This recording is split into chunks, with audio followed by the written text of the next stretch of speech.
3 o'clock, so I will start the meeting. I'm Kathy Fox Alfano. I'm the chair of the library trustees, and I want to welcome you all. Thank you for coming. We should probably introduce at least the trustees and maybe some of the other folks too. Or maybe we can just go around and say who we are. So I'm Kathy. Amy? Oh, Amy Sharp, library trustee. Susan Schmidt, library trustee and clerk, so please make your name legible. Todd Benedict, library trustee. Perry Davis, library trustee. Melissa Freddie, select board. Peter Myers, select board. Anne Marie Serenian, select board. My name's Phil O'Brien with Johnson Roberts Associates. Liz Harsgrove, Assistant Town Administrator. Marlene McCollum, Town Administrator. Area Finn, library director. Mary Jane Strangelove, select board, and we'll call the meeting of the select board to order. Paul Gately, Monument Beach. And you're not recording, are you? So we do have Bourne TV. Right on. Elizabeth Balasek, just a resident. Neil Angel, And Neil is with the Historic Commission. Chair of the Historic Commission, I'm here on this myself. I'm Nicholas Schiller, I'm the Public Services Librarian. Terry Johnson, Children's Librarian. Betsy Woodley, Friends of the Library. Anne Gregory, president of Friends of the Library. Jake Sutherland, patron. Nancy Salchin, Friends of the Library. Lindsay De Benedictis, Friends of the Library. Joseph De Benedictis, resident. Great. Welcome all. Thank you so much for coming. So we are now in joint session with the trustees and the select board. And the first thing we want to do is a tour of the library. So those of you who want to or are able to, Todd, who is the, I will give him a plug, the former facilities director of the New York Public Library. So Todd knows facilities and he is going to lead the tour. So if you want the grand tour, please go with Todd. I can show the some more abbreviated tour between myself and some of the other trustees if you'd like to. And area you and Nicholas? We're gonna do with Todd? Okay. She's the key woman. Yes. She's got all the keys. It's a special. Are you I just want Start to, if you've not been in the library before, there are accessibility issues in the Yes. library. And if you're in doubt, please ask one of us, but second level and basement level are not accessible. All right, so just be, and as you get around the library, there are some other accessibility issues as well, so just be aware. We're here to help. When we're done inside, we're gonna take a spin on the perimeter of the building outside, so we can come back here and get our codes if necessary. Also, area was good enough to provide some snacks for us because at the time, we thought that the select board was gonna be in 3 hours of tours before this, so we thought you'd be hungry. But still, anybody? Enjoy yourself, have some snacks. Okay.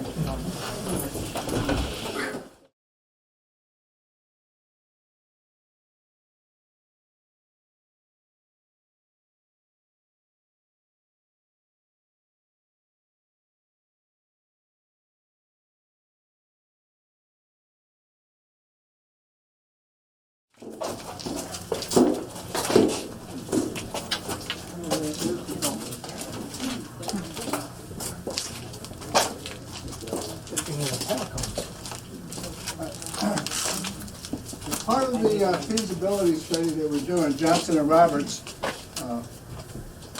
commissioned engineering reports on the building. And one of the reports that was concerning to us as trustees was the basement, and some of it is, we believe this was done in 1985 when the building was converted. And here you've got a floor joist that is not connected to anything. It's not even, it's cut, yeah. And it's cut in half, and shims? They don't like the shims. these shims are doing nothing. It's not even touching the joist, the support joist.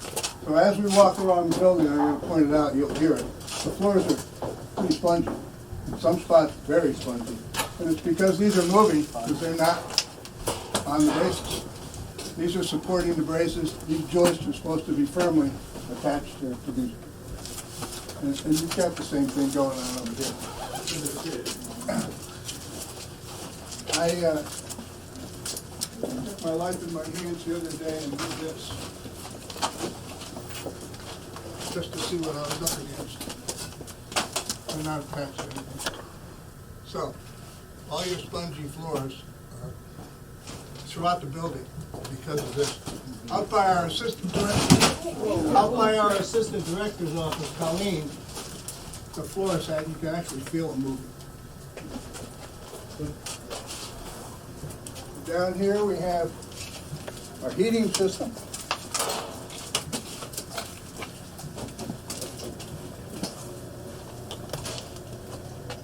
Really not a very pretty picture. We're gonna try to get down there, yeah? You want us to try to get in? I'll go down. Would anyone ask a question of what's in the barrel?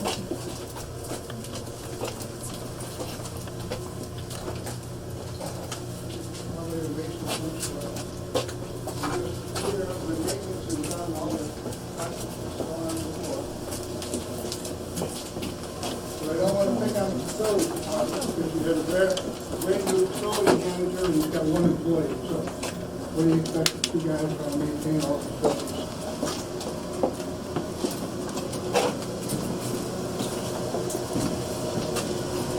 Is MJ coming down?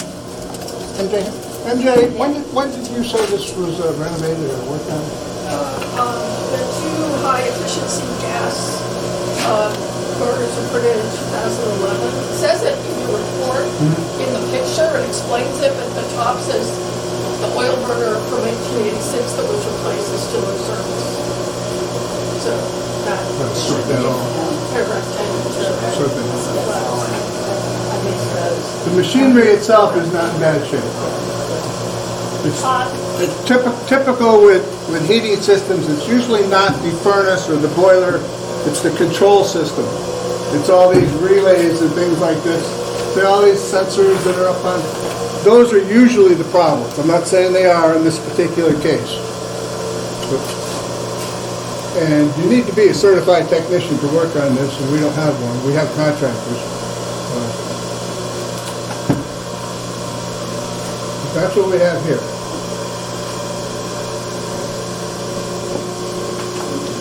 I don't want to spend a lot of, go ahead. Just this pipe that's split, is it a usable pipe? Is it supposed to be a usable pipe? You pull that. I don't even, Or is it just, which pipe? see the one that?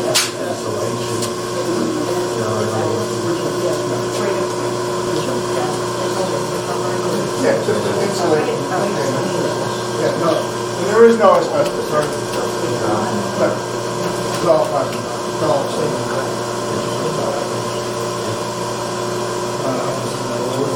These were installed after. I'm personally concerned with stuff like this. We don't know what's in it. So probably refrigerant, oil, shouldn't be good. But no. I can't answer that, but I do know that this is not asbestos. This is all fiberglass. There is an asbestos report. Right, it suggests there is asbestos in the building. Oh, I'm sure there is. Oh, yeah. I'm sure there's asbestos in lead paint, as there is in your old homes and you know. And asbestos itself is not a danger if it's properly encapsulated. In other words, if it had insulation on it like that, or covered it, it would be fine. As far as hazardous materials, I'm not really concerned with that in this building whatsoever. We may have a few issues like a barrel or something, an easy fix. The main reason I wanted everybody down here was to see those joists. That's a serious concern. If that was my house, I would have a problem. And you'll see that as you walk around. You'll feel the floor is giving, it's creaking.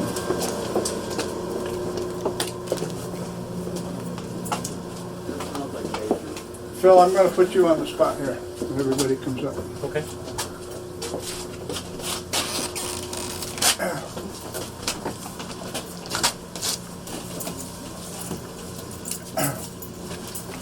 One of the things that came up was that if we did any work in the basement, we would have to sprinkler the basement, an emergency lighting.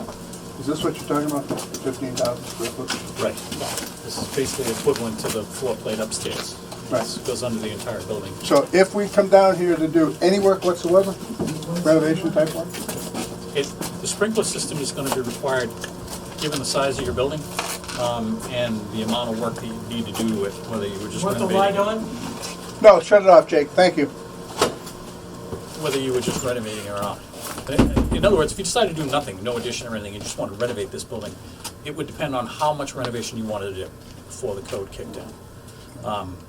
But obviously, fire protection systems are one of those things where the code only has an opportunity to force you to do it when you applied it for a building permit. And so they try to take advantage as much as they can, and they reduce the ways you can get out of it substantially. So we haven't done an analysis on what it would mean code-wise if you just renovated this building. That wasn't part of our task, but it's likely that if you're doing any renovations inside the building, you're going to end up having to do that in order to pull a permit. What kind of code waivers are available for historic significance? There's, under the existing building code, there is some outs for partially preserved and fully preserved historic buildings, but basically in order to qualify for that, you'd need to be individually listed on the Register of Historic Places. Which register? State or federal? State or federal would actually work. It is on the state register. This building? Yes. It's on the map. This As far as I know, that this building has applied, I've seen the application, For the national register, right? for individual. It didn't get the national register because there was too much renovation from the original purpose. From what I've seen, looking up into the Massachusetts Register, it was passed over for individual listing as a building in and of itself. Okay. Can you give us any idea what sprinklering and emergency lighting this basement to code would cost? It really depends on how far you go, because a lot of the code trips are based on how much money you spend. And so if you spend a certain amount of money, you're doing a certain amount of work, you're working over a certain percentage of the floor area in a building. Triggered the maximum requirement. Excuse me, Todd, I'm sorry to interrupt. Sure. These boards are in joint open session. We I'm sorry. really should be deliberating together where everybody can hear. All right, If we so can do the tour and then discuss. Great, thank you. Thank you. Good, sorry. All right. All right, save those questions for later, folks.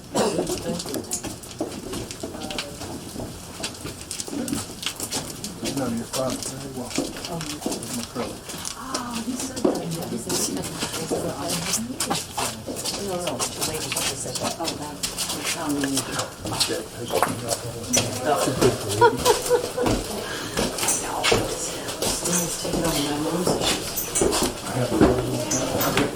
Did you?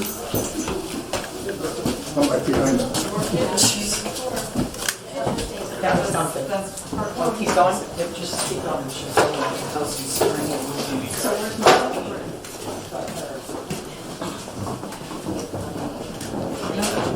You want to go and get this?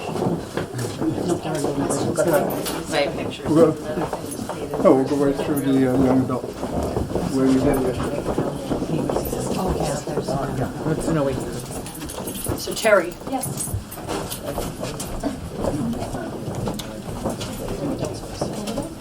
Just to reiterate, we're going to hold our questions till we're in a joint session. So hold your questions, and Terry's going to guide you through the children's room, or the young adult section.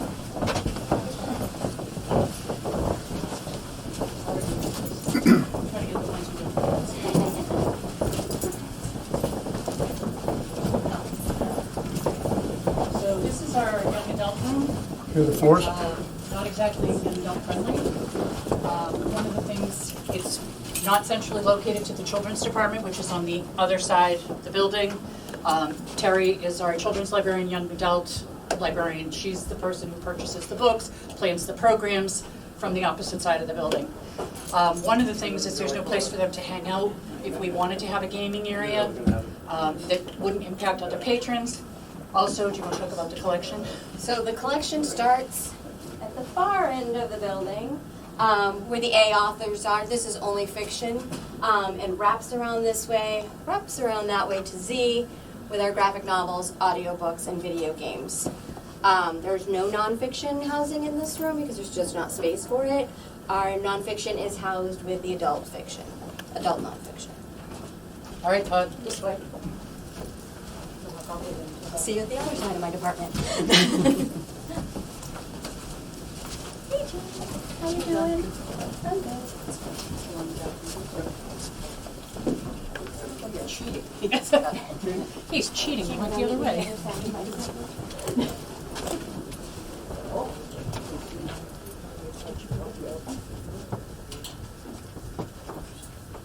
We'll get a better look at these windows when we get outside. But just recently, Facilities came in and did a nice job by putting plastic on them. The wind was just, the cold weather during the winter was just pouring in these windows.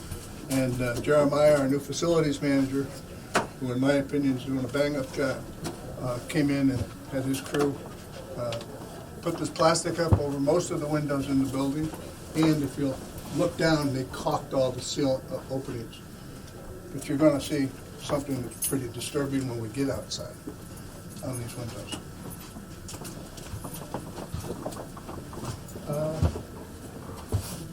Pay attention to the floor as you're walking. That's exactly what I was talking about in the basement.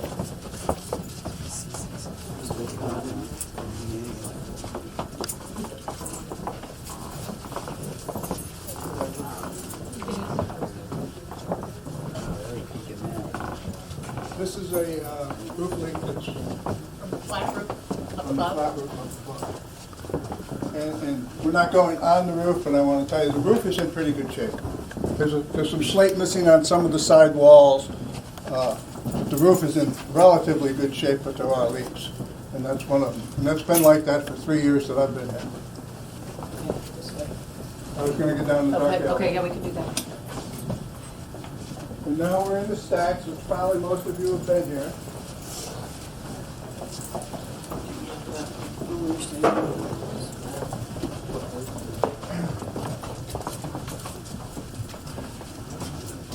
We were joking the other day that we're going to have miners' helmets to come back here to check out the book.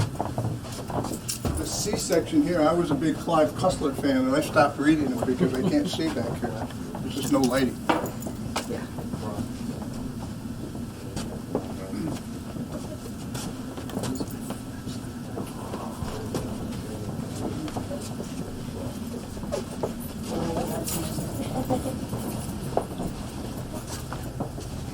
Terry, I'll let you, I know nothing about it.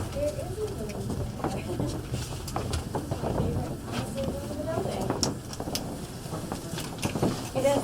This used to be a periodical closet. Okay, all right. Wasn't there a microfiche thing here for a while? Yes, yes, we had that too. The downside is we don't have enough room. So, welcome to what was formerly a periodical closet. We used LSTA funds and created a play space. So families can reserve this space for private play, or it's often used for DCF visits. Early intervention will meet families here, and things like that. So it kind of gives those families a little privacy. Having a DCF visit in the middle of the children's room is not conducive and it's not fair to them. So they have the space, they can reserve it if they want to in advance, and they have a little bit of private play space.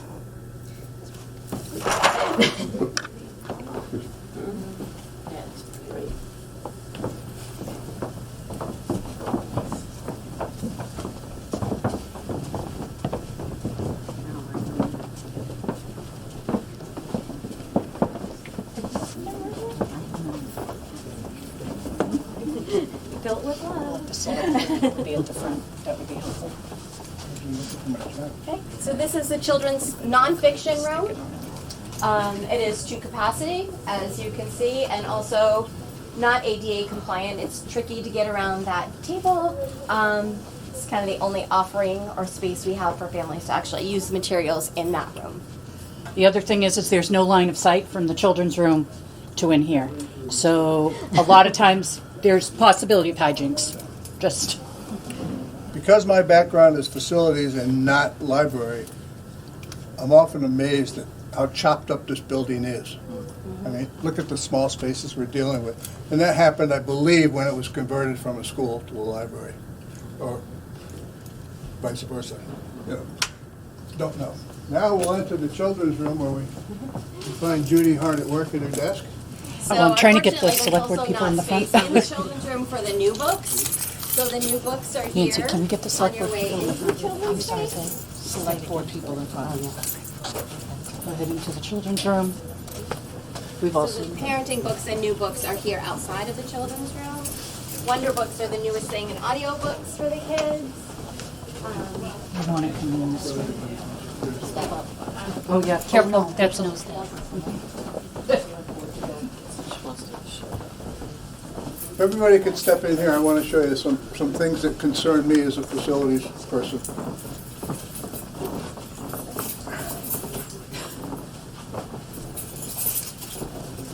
I'm in here. I'd like you all to see this. This is a load-bearing wall. And there is a major crack. And getting bigger. And I want you to note that it's just to the left of the door. When we go outside, I'll point out the problem. It's been a problem for quite a while. And whenever I see a crack like that in a load-bearing wall, it raises a concern. I.e., building settling, something's moving. Do you concur with that, Phil? Yeah, You seen that? there's very little lateral bracing in the building, so when the wind blows, it doesn't have much to Did you resist. say that louder, please? There's no real lateral bracing in the building. So the building's ability to withstand wind pressure is really just based on the brick itself. And our engineer has said that it doesn't really do the job. Children's programming space? Sure. All right. Now, this will be interesting. I'll stay So up if here. you've already Those been in are the bring back children's, memories. if you've been in the children's room recently, don't come in because we can't fit everybody. Children's bathroom.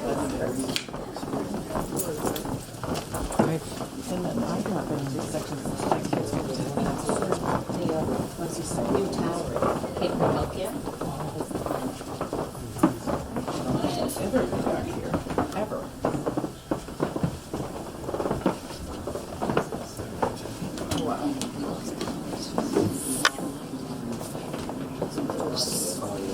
That's where you at the end, almost the end. So, you're probably saying to yourself, God, can't they clean this mess up? So, what you're seeing right now is typically this is a space for children 3 and over. But what you see right now is on Friday, we're having a recycled box Build a Fortress Day. Where Linda is, that's summer reading preparation beginning. Where Peter is, that's the pirate program starting.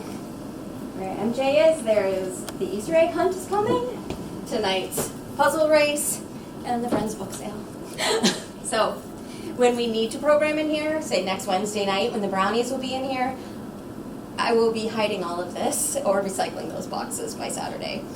So this room is used for multiple things, a lot of preparation, and a lot of fun story times. So one thing to bear in mind is when you look at the tables, each of those tables, what grade level, age level? 3 and up. 3 and up. We only have seating for 20, so some of our programs we've had to have wait lists because we don't have enough space in this room to have 3 tables where you could have 30 kids. So, and my feeling is Ohio only handle it once. The number of times that we're moving these things, like Friday's program, Saturday's program, the puzzle is when? Tonight. That we're constantly moving stuff. It's not efficient. It's not efficient use of our time, of the staff time. So we just kind of wanted to point that out. Okay, reverse.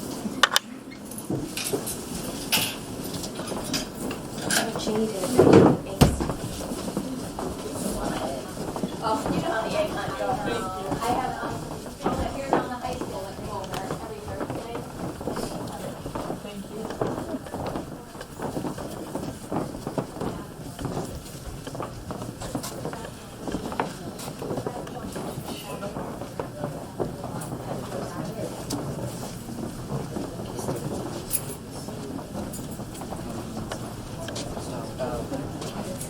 Follow Todd. Things like that drive me crazy. What? Submit to the thermostat off and left the hole in. Oh. It speaks to the standard of maintenance. Well, if there's only two guys doing it, Yep, it's like, how much time do you have? exactly, Yeah, exactly. so stuff's falling through the, I understand why it happens. I just can't Doesn't accept make the it fact right. that it doesn't. Right. Upstairs, I was gonna go up there. can we just get in? Okay. So the center of the space, This is where a lot of our public services and our adult services take place. We have public workstations over the wall there where people can use the internet access information, that way access the library's subscription databases and information services. We do get a lot of use of our printing system where people can come in and print things. Not everyone has a printer anymore. We do have a refresh and renewal of the hardware and the software that's running that on the roadmap happening soon.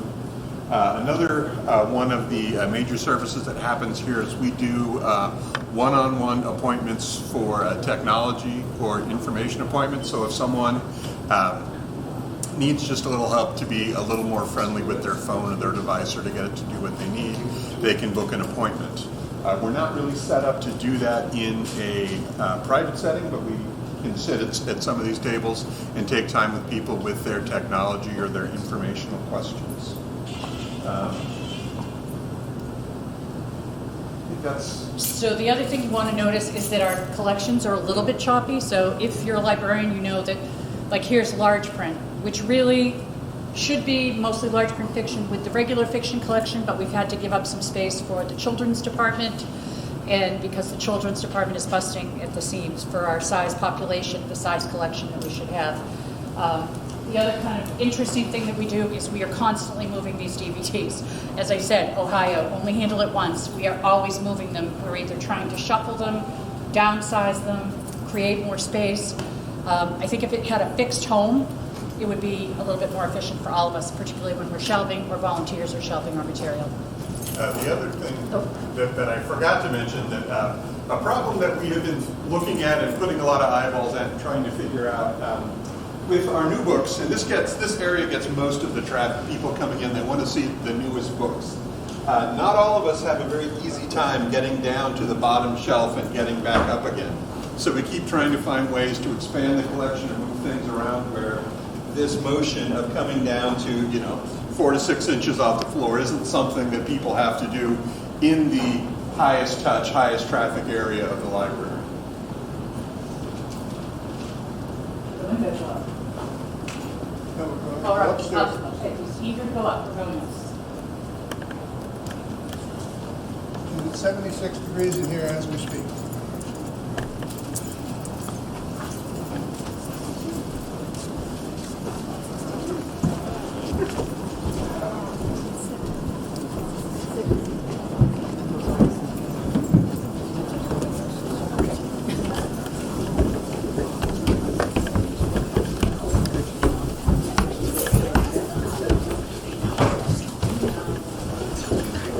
This is the infamous little leak, or leak that we've got a lot of those. You'll notice a circular window. I did some measurements. This cupola is right above us right now. So it's definitely a cupola leak.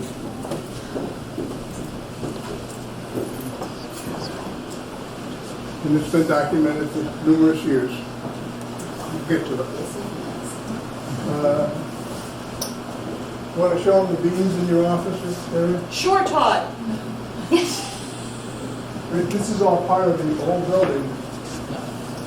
You notice that beam right there? That's steel. Those are support beams for the building. So kind of limits how you can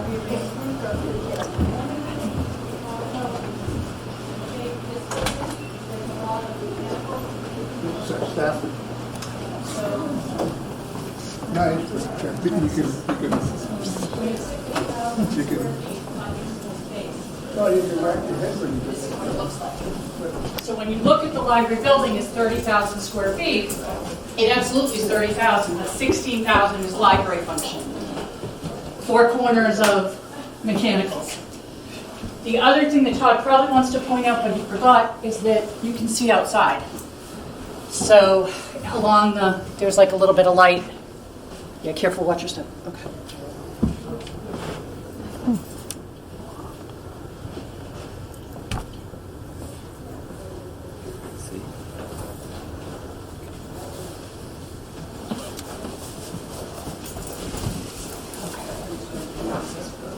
Okay, back out. Go ahead.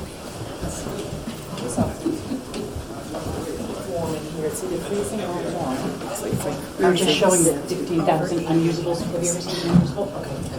So you want to put there, so when you have the 15,000 that isn't, those 4 corners all have.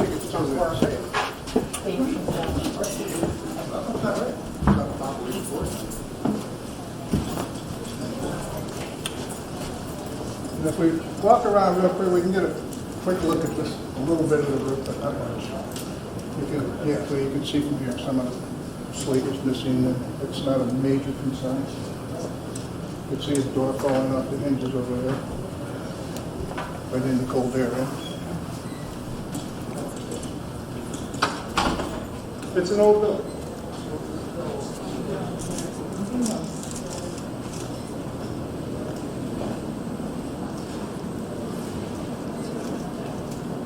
Downstairs, out the front entrance, around the building. We'd like to get you closer. This is my code.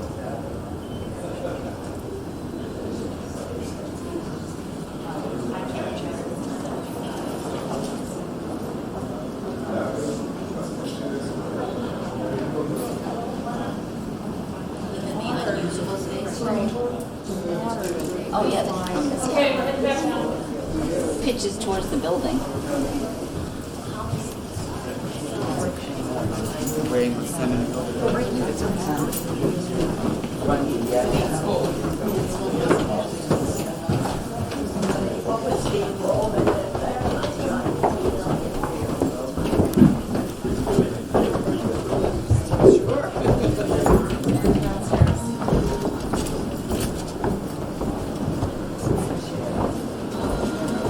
Well, we're going to stand right here so we can all see the damage.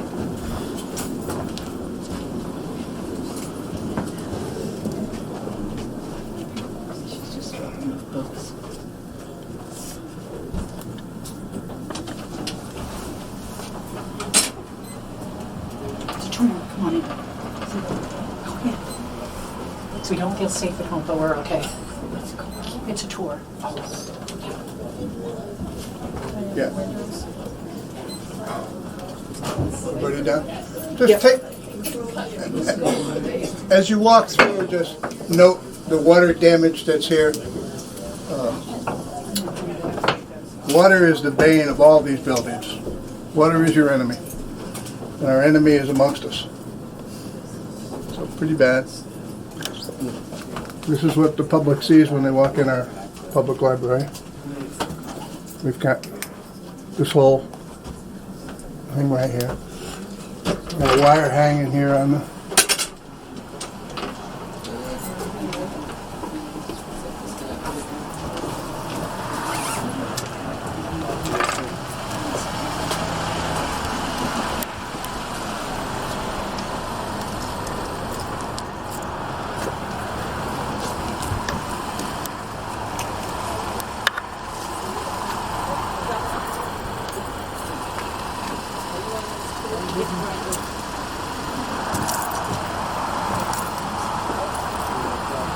I think most of us are aware that we did what we call our Make Safe project to stabilize this front wall.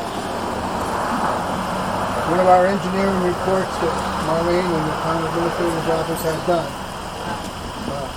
told us how unsafe this wall was. And they spent quite a bit of time and money to shore it up and make sure it doesn't fall down. And I think, Marlene, would I be wrong when I said they gave us 5 to 7? 5 to 7 years is the estimate. Yeah. I mean, you could get 20 out of it, you could, nobody's going to give it to you in writing. But we stabilize the wall so it doesn't tumble down. We're going to look up most of this tour because there's not a lot to see on the ground. Beautiful old wooden gutters. The front of the building's in pretty good shape. Everything could use a coat of paint, but I don't recommend painting rotten wood. So I'm not sure where we go from here. These are just some of the things that we're looking at. We're just going to take a 360 around the building.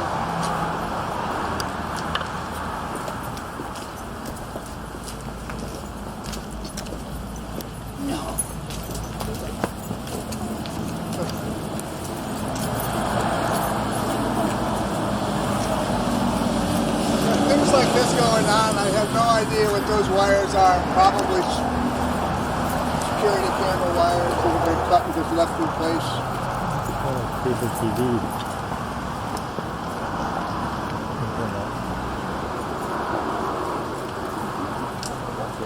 Penetrations like this are your enemy when you're trying to maintain a building. This is how water gets in buildings. And it even gets worse.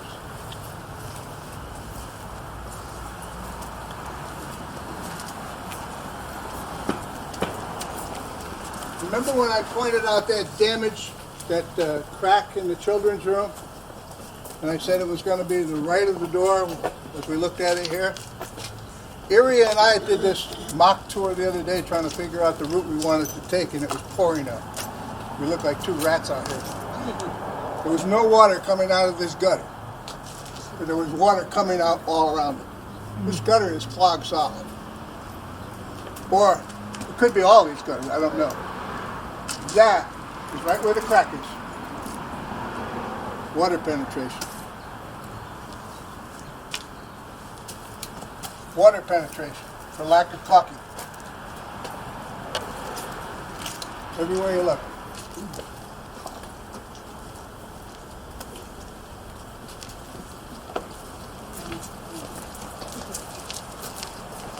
If you look hard enough, you'll see these penetrations. It doesn't look like much, but even things like this. Water runs down and runs in there. Especially on a flat space like this. Picture the water getting in there, especially in the winter. Freeze, melt, expansion, contraction. Not good.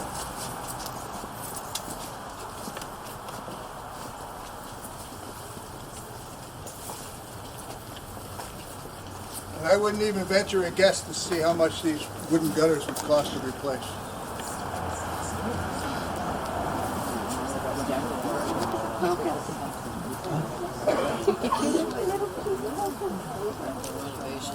Yeah, I think you're right.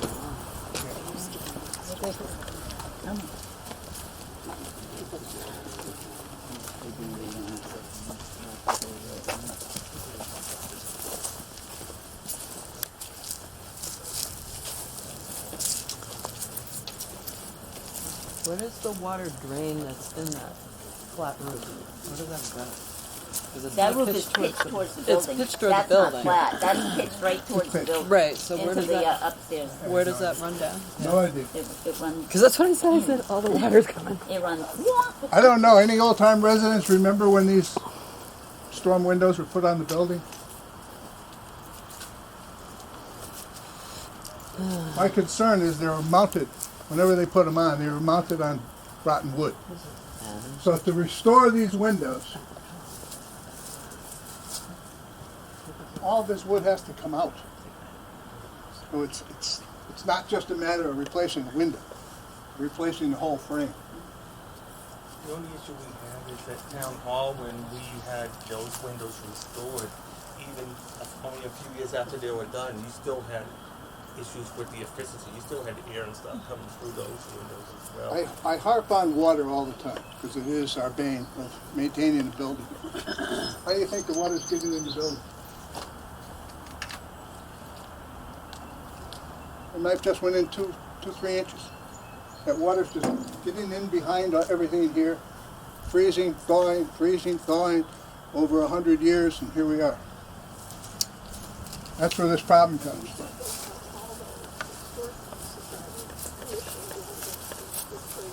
You doing the grate?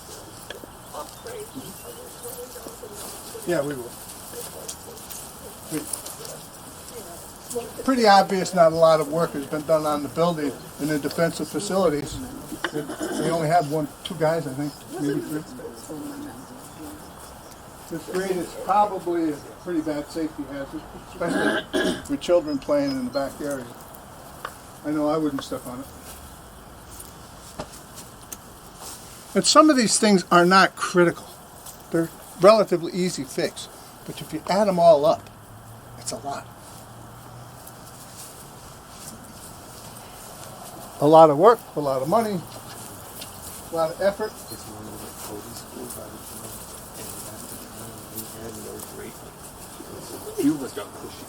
Maintaining a public library is no different than maintaining your home. What would you think if your windows at home looked like that? Now, I'm going to take literary license here and give you my opinion. I'm very sympathetic to the town. Budgets, we all know, tight. We got a firehouse coming up. I don't know where the money comes from. I just know what the problem is. And I hope we can work on this together and all understand that we have a problem and let's work out a solution so how we can get this done.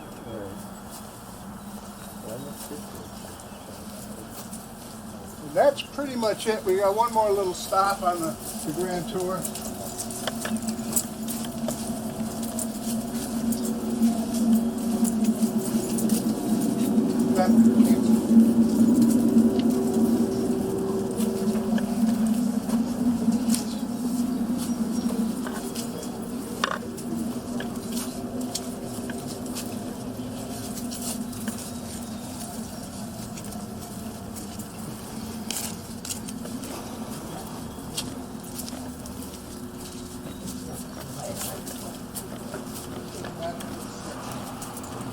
Flat surface, the water is funneling right through the hole.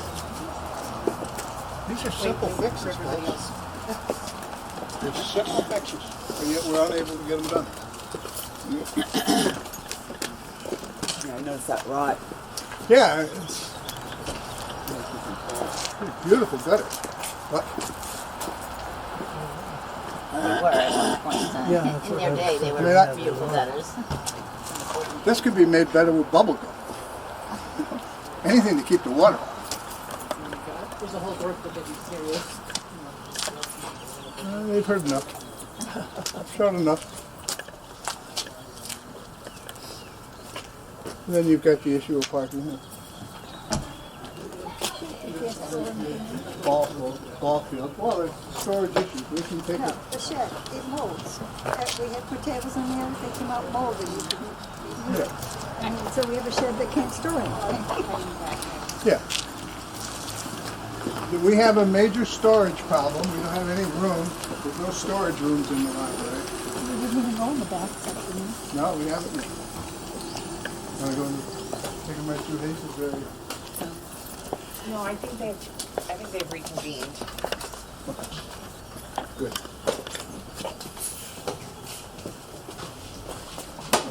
Strategy session.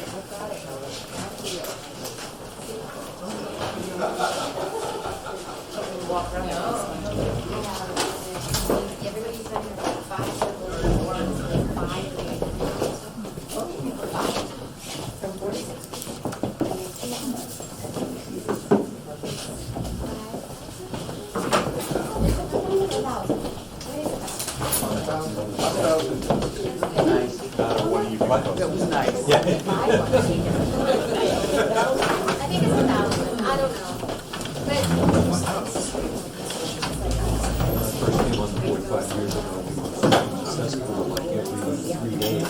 Oh, really? We were getting backups in the building. They finally cleaned the pipes and got it to push out more. So those of you who've been on the tour, we're back in the room. Any comments, questions, concerns, opinions? Everybody happy? You're still under the shock. I was just gonna say, I Still shocked. saw the pictures that were taken, but seeing how many of those beams are not supported in the basement is mind-boggling. Scary. Thank you.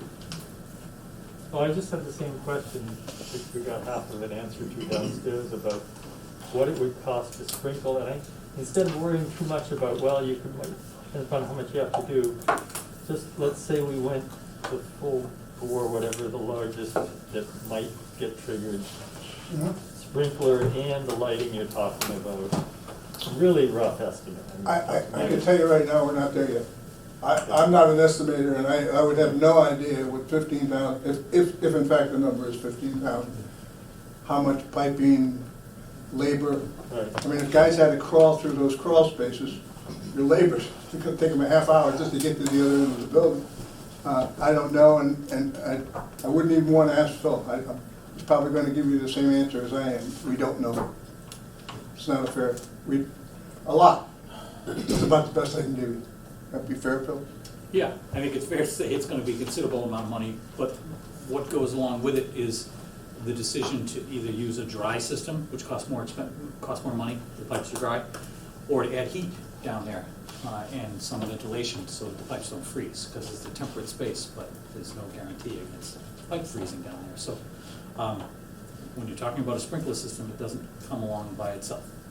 And it needs to be able to be inspected, and what exactly that's gonna mean, I don't know without talking to our engineers a little bit more about it, but it is a complex issue, and it is not an easy solution. Yeah. Thanks. Thank you. Good question. How old is that system?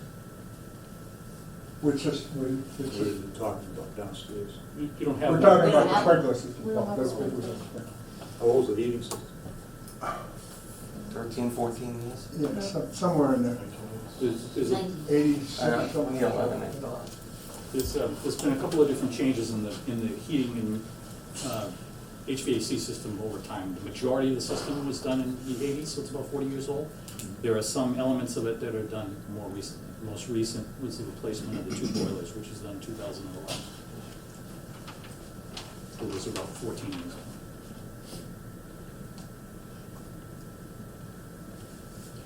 So one of the things that we are working on, Liz and Todd and Iria and Phil are looking at the facility as to what we need to do to make safe again for the next X amount of years. And Phil and Liz, do you want to talk about that at all? So actually, I do. Oh, good. So I know that's a question, and it's a very it's a question with a very complicated answer, and I do not want to mislead anyone. So if you're asking, what is it gonna take to maintain the building for the next 5 years? What I am telling you is that we're going to keep maintaining it essentially the same way we have been maintaining it. And it's about $25,000 a year over the course of the past couple of years. That's been the investment that we've been able to afford. It's an average of 3 years, but it has been increasing every year. So in a no change situation, that's what you're looking at, to essentially keep doing what we're doing. Now, any deviation from essentially the status quo as things exist today, we need some direction and some agreement on where we're going. So we know that this is our condition right now, today.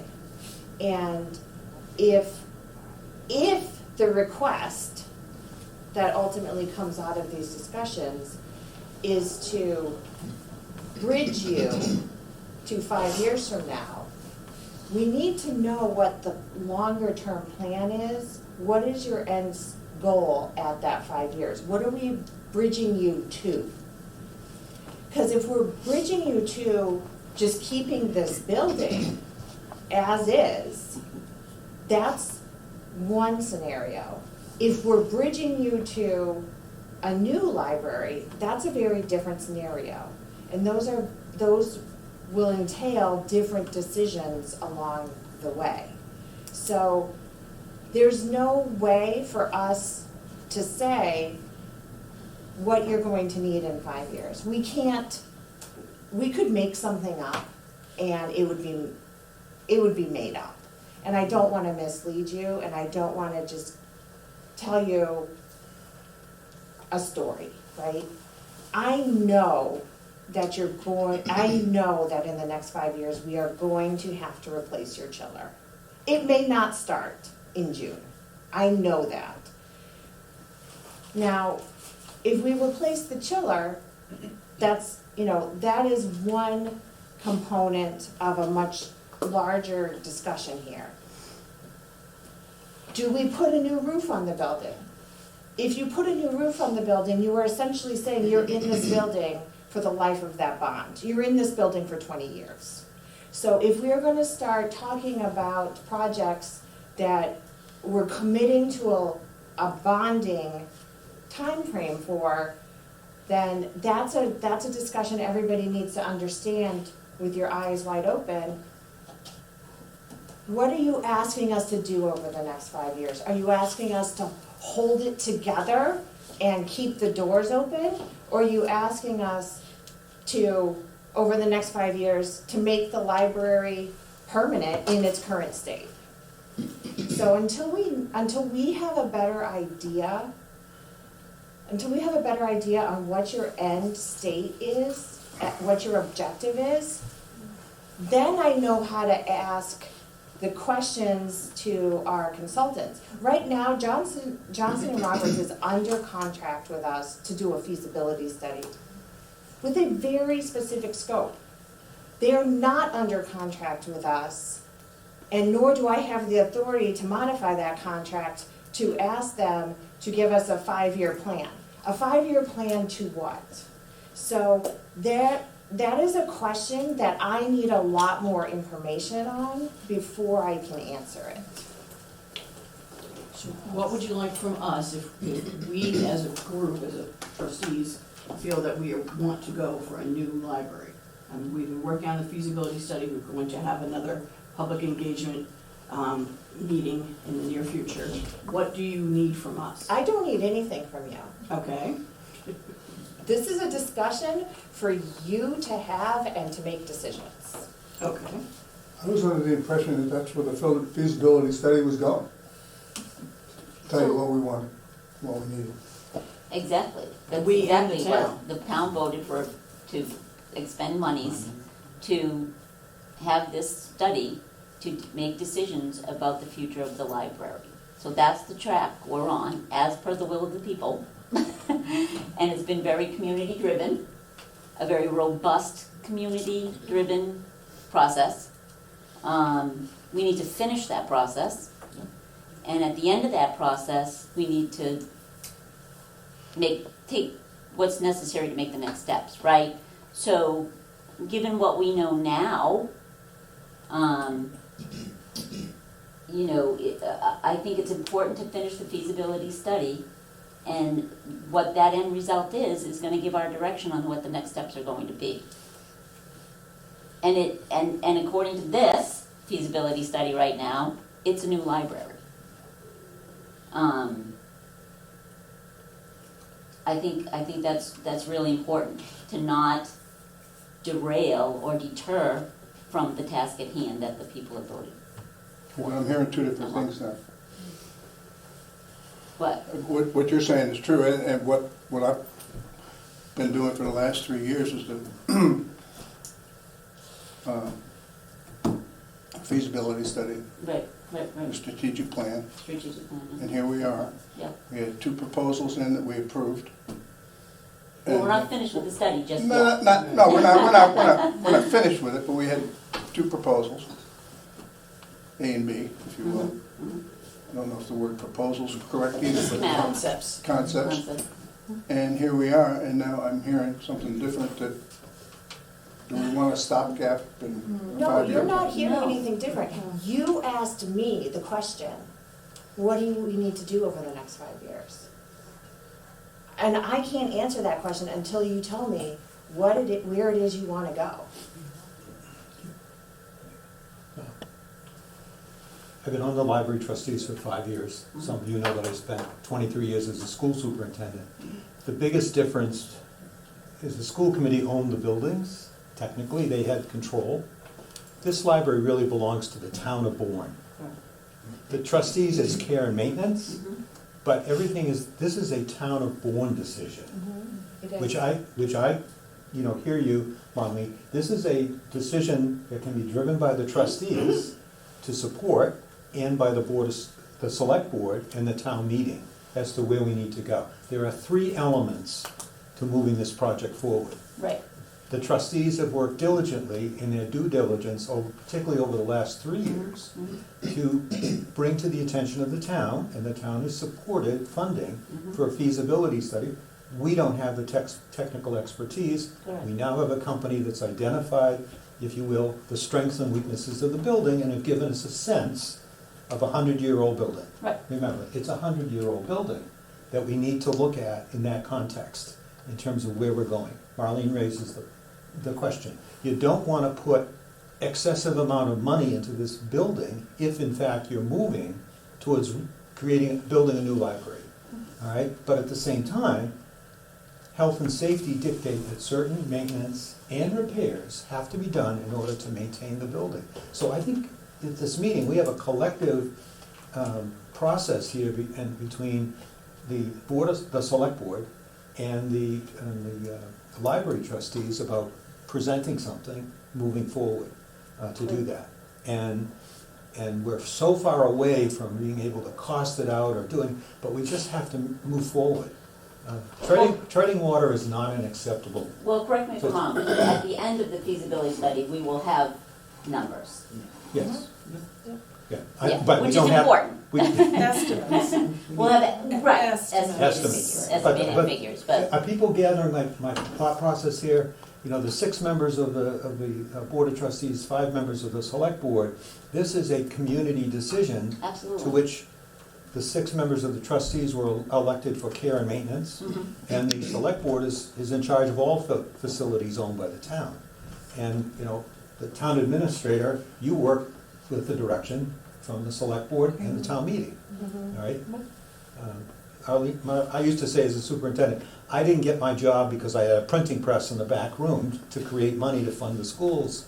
All right, Marlene similarly doesn't have a printing press, but she has to work under the direction. The question I pose to the members here today, my fellow trustees, as well as the select board is, we're at a point where we have to take the next step and be clear with the community, it's a step. It's not a final decision because we don't have all of the data to make that decision. The one thing I hope we can agree on is the condition of this building right now is a serious issue that we have to address, And, therein lies the decision that we all have to be participating in. I say that because I'm not running for re-election, so I've only got one more meeting to make a vote on anything, but the reality is I've given 5 years to the trustees, and ever since I got appointed and then elected to the board, we have been dealing with the condition of this building. And it is something we have to make a decision on, right? So if I may, the next step that is programmed right now is there is an article on the annual town meeting warrant for $150,000 from free cash to go through the designer selection process to retain an OPM and a designer for a new library. That is scheduled on the town meeting warrant. And I would say that's the next logical step, in the process of public construction. It's the next logical step in the process. And meanwhile, After the we need to finish this. feasibility study, the next thing is our second public meeting where we again present these 2 concepts and ask for feedback with those. And we've discovered through Phil that Cost is really not an issue. They are almost the same. But you wouldn't think a one-story and a two-story would be the same, but they are. So that there are other factors to consider as well, and those things that we want to discuss. It looks like, and Neil can back me up on this, it looks like we don't have to maintain the current facade, because we talked about that. The historic, is it historic? Because as everyone knows, it is definitely deteriorating, and to reclaim it would be difficult. We do want to keep the historic feel, maybe duplicate the facade, but we don't have to keep the facade. So that's actually a really important step. So our next thing is, as far as I know, is to have that second meeting and present the two different things, and you can see them behind me here and over here. And then Phil will be able to give us more accurate numbers. Is that correct? When do you expect to have an estimate for the town meeting? No, everything's been paused right now. So we've had to stop since the last select board meeting when you asked for this meeting. Because we didn't know what to do. So we paused. I'm not sure that there was you have had a meeting since that select board meeting. So, and the reason I ask that is we're about at the same level of design for the library in terms of preliminary schematics that the fire station is, right? No. Certainly not on the budget side. Well, I know not on the budget side, but the program is set, right? You're looking for, the program shows for 28,000 square foot building, which is I think what the feasibility that came in January, that presentation, the program showed that there's 14,000 of usable space and that 13,000 would be added, so there would be about 28,000 square foot building. So we're about doubling the usable size of the building in this process, right? Has the Board of Trustees voted the program? Which one? No, we're waiting for the public engagement committee meeting, because that's more important in a way than what we have. And these are only concepts, they're not designs. There's a difference. We aren't tied to where adult fiction is going to be. This is basically giving us a cookie cutter. We need these pieces so that we know how big the building is going to be. But we will do, that's why we need a design. We'll be doing much more intensive, like where does a friend's room go? Where does the ladies' room go? All that will be worked out. But right now, these are just to give us size concepts. Am I right? But we have a program that these were developed from. Yes. Has the trustees voted the program of these are the facilities that we need to have in the library, the program? Well, through your strategic plan, your strategic plan has been adopted, right? Yeah. So the program is in the strategic plan. Yes. And that's already been adopted by the trustees. Long ago. And the Mass Board of Library Commissioners. And the Mass Board of Library. I would say that these floor plans are illustrative. Yes. Whereas the Southside Fire Station is not. That is, things will shift and move around slightly, but those are, that is essentially the floor plate and the areas that will be built. My understanding are these are ideas. Concepts. Yeah, it's concept, that's all it is. Conceptual space and how it fits. That could be reorganized when you Correct. get into schematic design in many different ways. Right, we talked about, parking, do we need more parking, can we move this around or whatever. So yes, this is still very much concept. And I need to share as a trustee, one of the things about a public library, it's ever evolving. Yeah. The patrons here have benefited from the evolution of what has taken place in this building relative to the way we serve patrons because of the materials. The whole internet and computer access was really not developed, 25 years ago. You can't come into this library without realizing that we are addressing for patrons the ability to access the internet and to be able to access information, and we've changed our positions in our budget to reflect a specific librarian for information. That is the evolution of the library. And therefore, what we're talking about today is really our thinking, but I have to say, in 5 years and 10 years, that thinking will evolve, as everything evolves. I mean, I love books, but I love my Kindle. And I'm too easy to click and get a Kindle version because I enjoy reading the Kindle, because at my age I can do this and make the print bigger, all right? And I don't have to access the large print collection. But that's an evolution that we need to keep always on the table. So when the question is asked, what is your plan?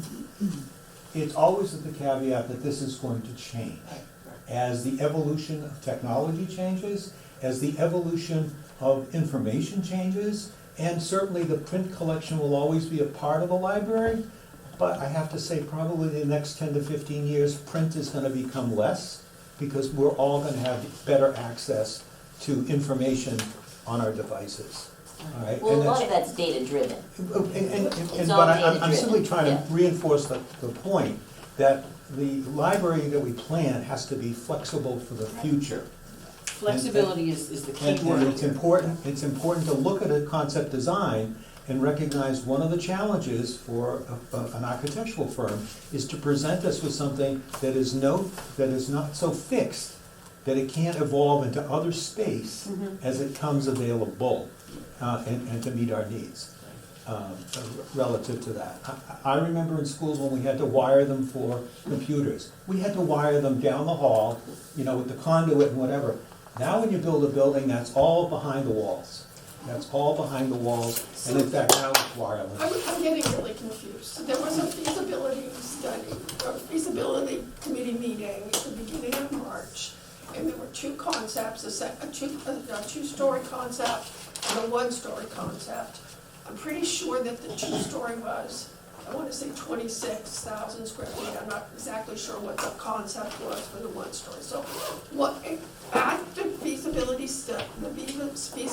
committee meeting at the beginning of March, how many square feet were the two concepts that were shown based on the program of needs for space needs that has been developed for this? The meeting was actually in January 27th, Now not in that's the March. feasibility open house. There was a meeting, there was a library feasibility meeting on Zoom at the beginning of March. I can tell you as it stands right now, the two-story concept is about 28,000 square feet and some change, and the one-story is about 27,000 square feet and some change. About 1,000 square foot less, and that's just because it doesn't have the stairs and the elevator in it. Everything else is essentially the same. So what did you say, 28? About 28, yes. The program has a multiplier on it where we've taken all of the net square footage for the program spaces, and then we put a multiplier on top. Yeah, the fire station's doing the same thing. Sure. This program space for the fire station is, the 16,000 includes that.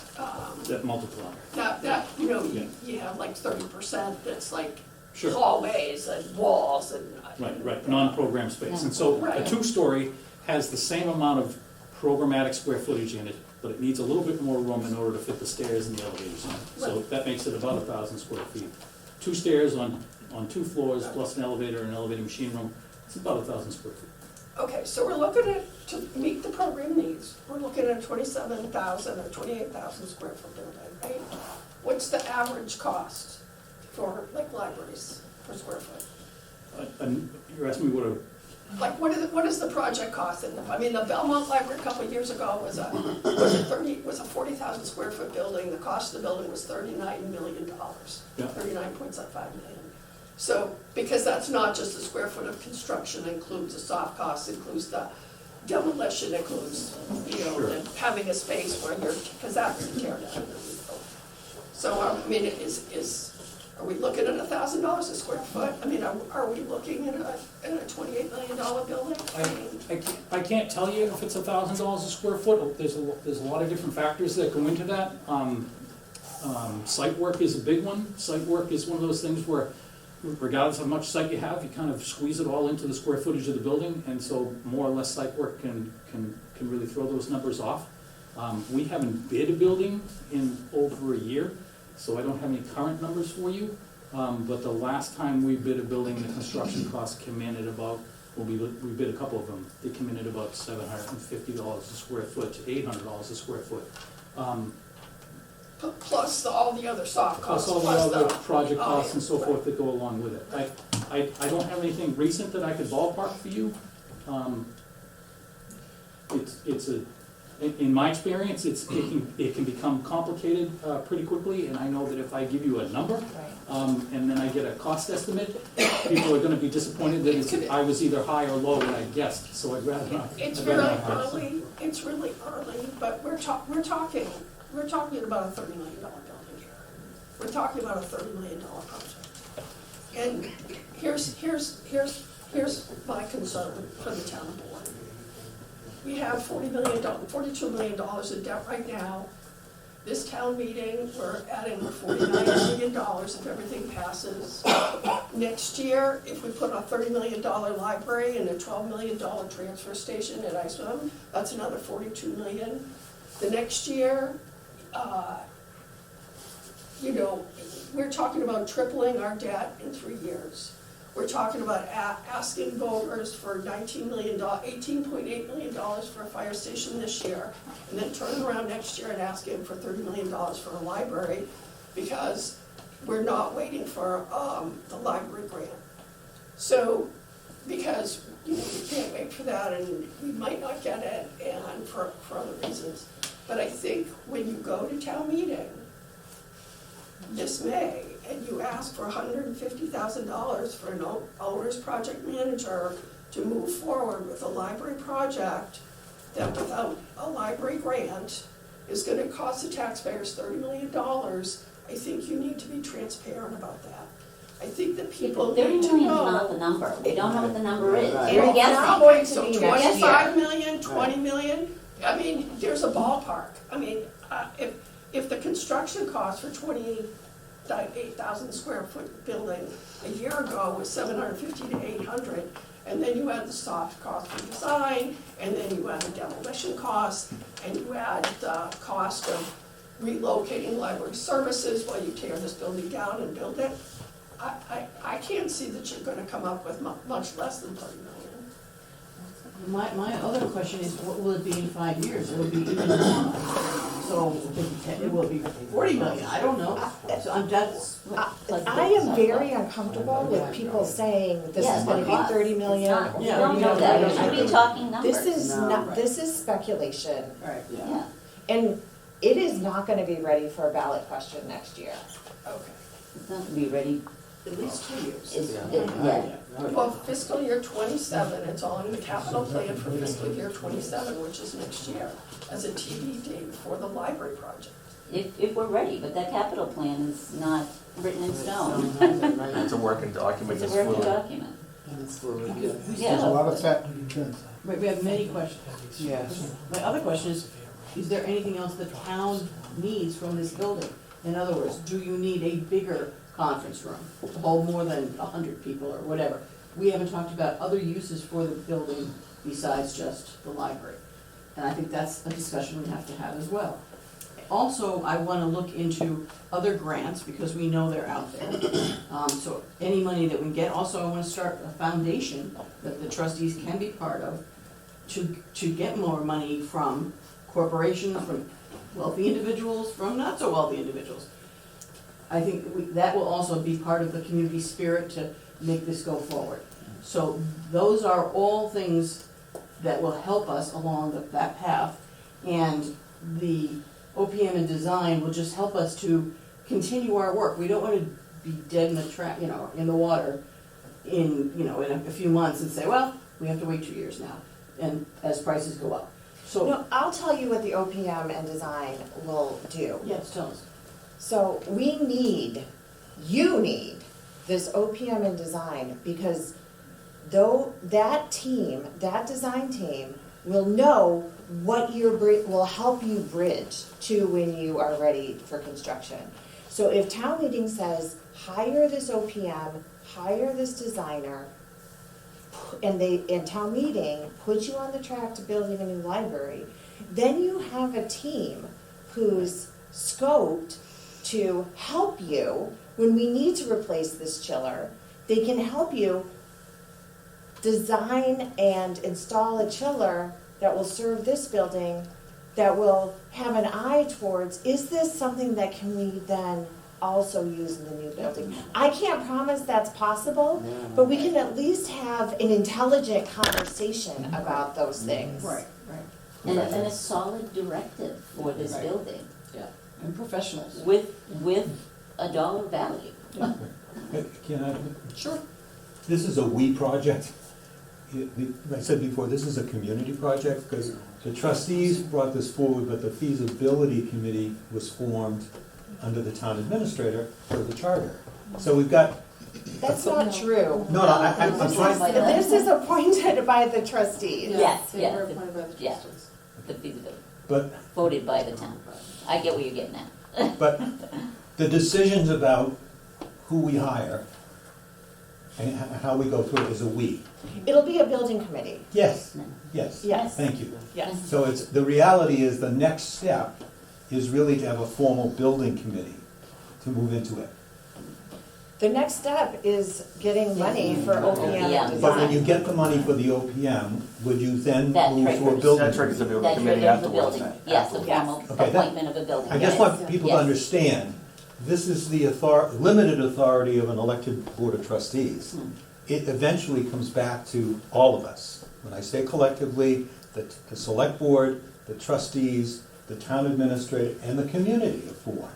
All of the things that MJ has raised are valid issues, because ultimately, it's going to be up to the voters in the town of Bourne as to what is the future of this building and its program. But the reality is, you gotta accept the fact that we don't have the facts, and that 150,000 is gonna move us closer to getting answers to those questions, which will give us a reasonable position to present the plan. Because the building cannot be built in 18 months. No.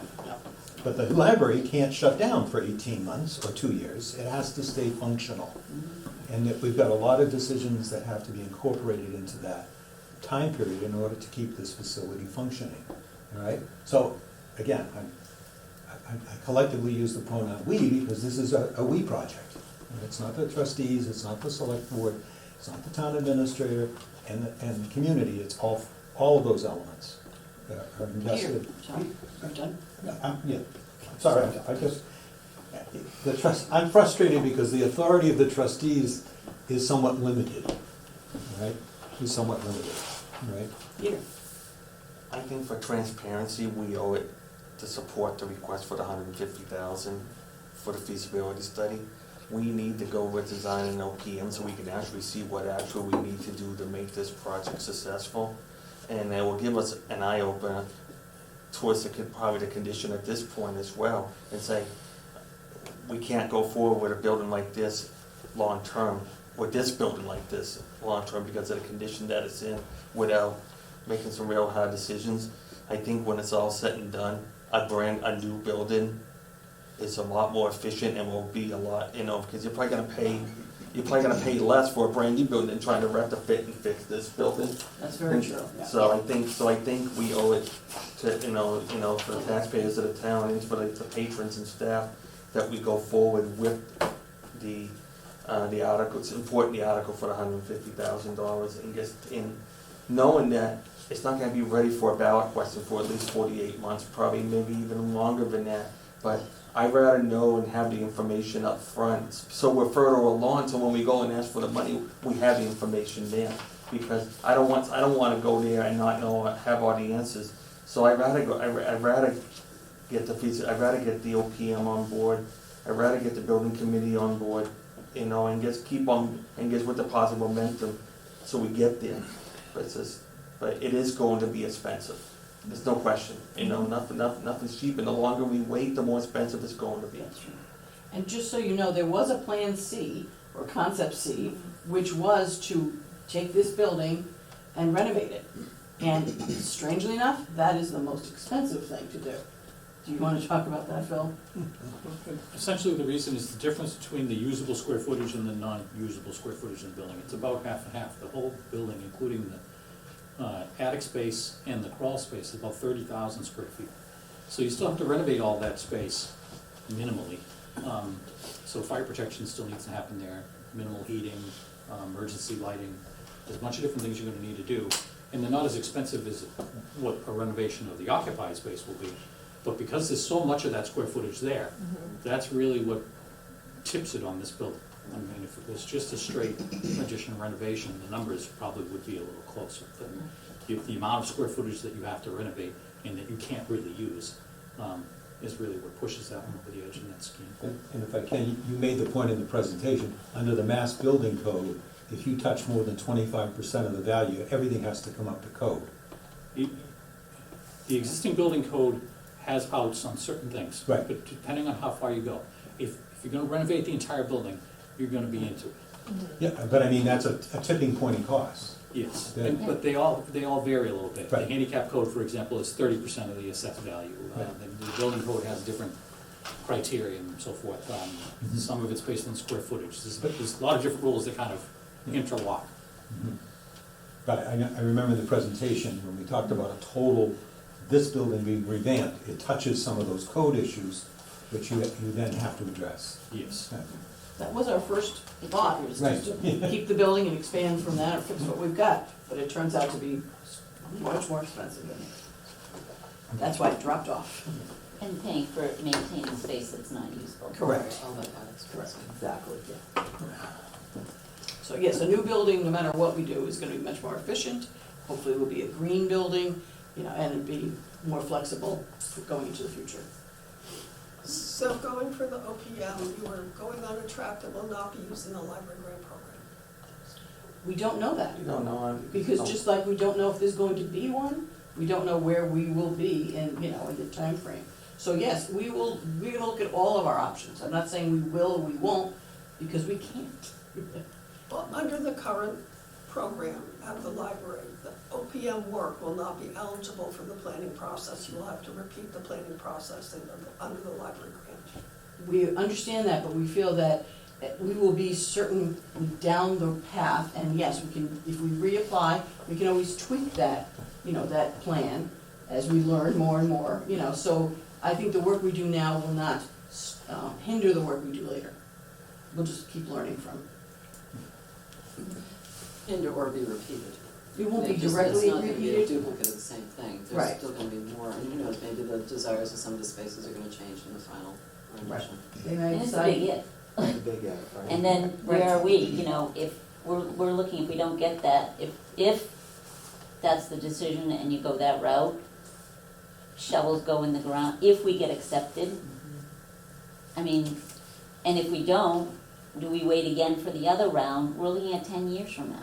The parameters But also the- of the grant for in the future have not yet been set in stone. Also true. Right. So that's another thing to consider. They changed 2 years ago to last year, and based upon input from communities, it'll probably change again. So again, we don't know what the grant requirements will be in 2 years or 3 years, if it's even available in 2 to 3 years. Right.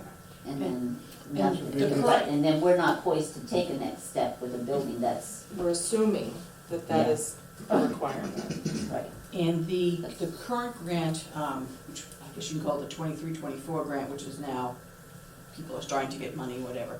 I believe there were 22 applications, and 7 got them, 6 were waitlisted, 9 were denied. So I would, again, have to assume those 9 people may or may not be reapplying, and they'll be somewhat ahead of us in the line. That's just another way to look at it, but we don't know. We're just, again, speculating, Right. But even the grant process with the Mass Board of Library Commissions, there are priorities in terms of how much money is allocated.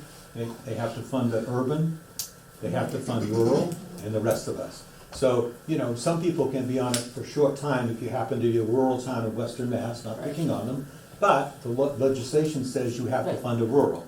So it's, intended to be fair. Right. And also, a city can't come in with 5 projects. No, we're not doing 5 for the city of Boston.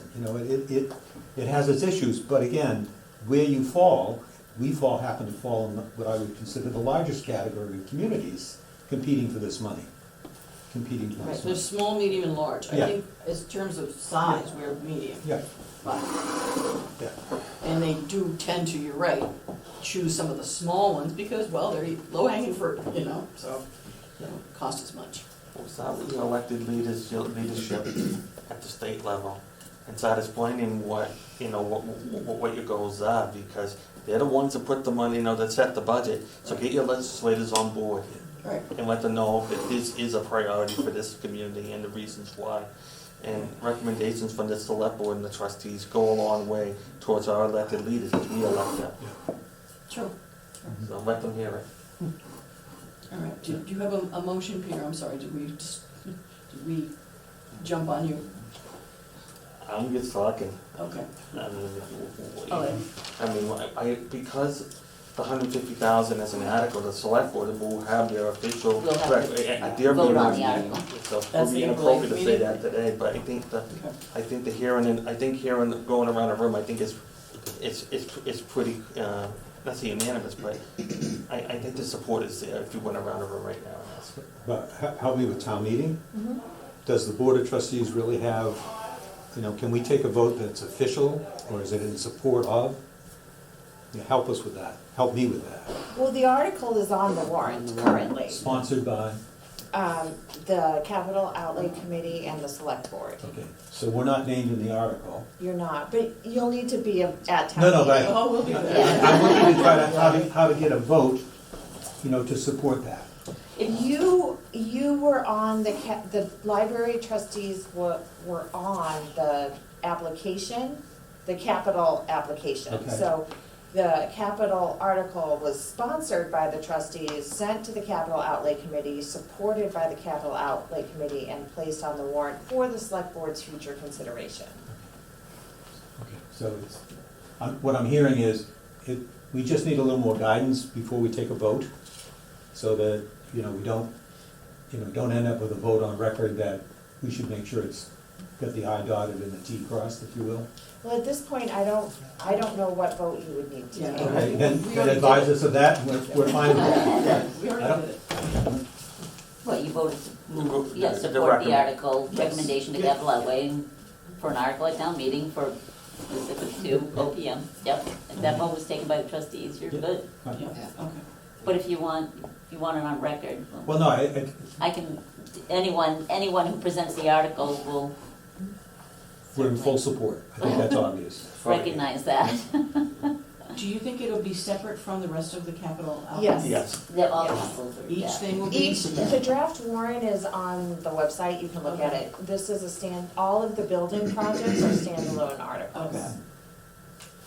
And the funding source, I heard you say, was from free cash. Free cash. Correct, yep. All right. Thank you for But we'll have our time when we go through the warrant ourselves. We'll Yeah, give we'll our vote own on any of the recommendations then, We have to vote on them. formally, yeah. Where do we stand if the warrant doesn't pass?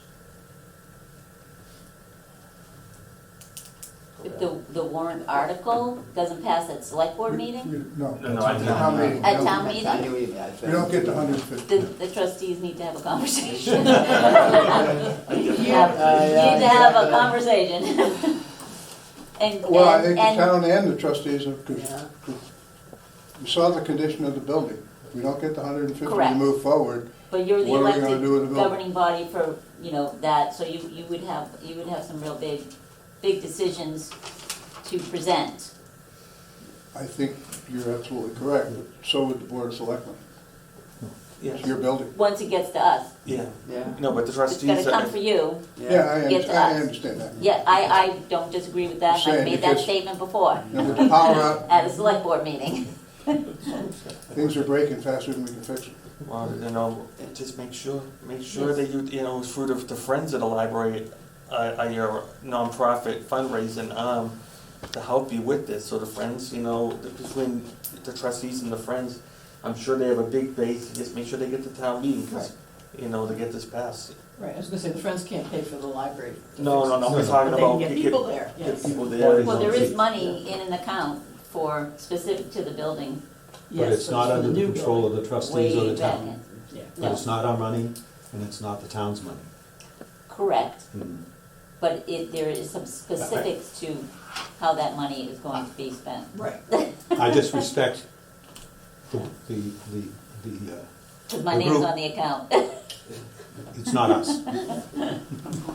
Anyway, I just, I'm a little concerned about time to educate voters. I think that will need to be done before town meeting, so they understand everything. And I think that what we need to have to do that is the feasibility study committee finishing up and getting its work to us. And I'm a little concerned about the delay, and I'm eager to see the feasibility study get back to its every other week meeting. They were doing great work. I was really impressed.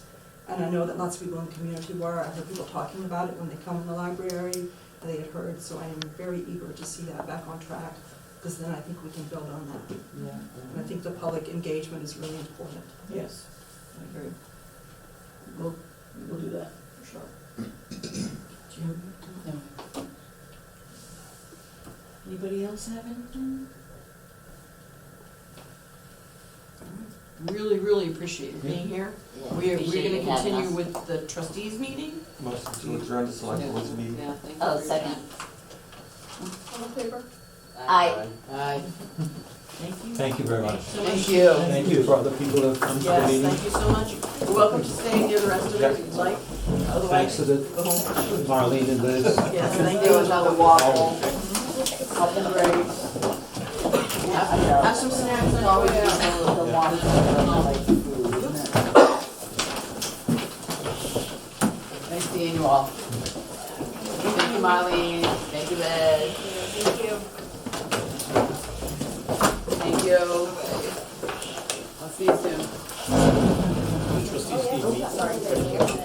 We're gonna continue our meeting. No, I don't think so. No. Thank you so much for coming. I like you, Phil, but I don't need it. We'll see you soon. Okay. We jumped to 100 because Terry has a program in here. Yes. Which is anxious. I'm not angry very much, but She's just hoping to get in. Okay, what time is it? It's actually the puzzle race, and they're very serious, and it's at 5:30, and I just need to move all this stuff. Oh, okay. But they're an intense group. Okay, we'll move right along. Okay. Been here causing trouble. 100 years, 100 stories, you wanna talk about that? Just to get it so she can go do what she needs to do. All I need is this room. So I say. Yep, the 100, so we're in a good, I think we're in a good spot. We've been collecting names. The first bit of publicity went out to collect stories this week. We have about 20 people on the list, and Nicholas and I are gonna experiment this hopefully tomorrow on Hazel. We're gonna try and get her story on tape first and see what we can see, just to play with it and, you know, get the groove and get how we wanna do it down. And then I'll start going down our list and contacting people, having them come in. We have purchased bookmarks as thank you gifts for the people who share their stories. Do you have one? I don't have it. They're beautiful. Yeah. I got to see them. And Susan and I met this week, and we've been talking a little bit about food, and we're gonna put together a few people and talk about a food committee.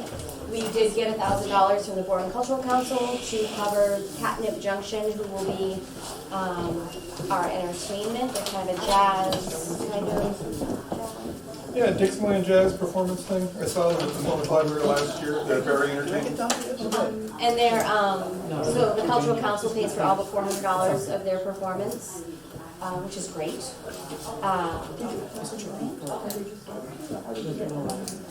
It was applied for, yeah. Okay. Yep, we already, it's been done, taken care of.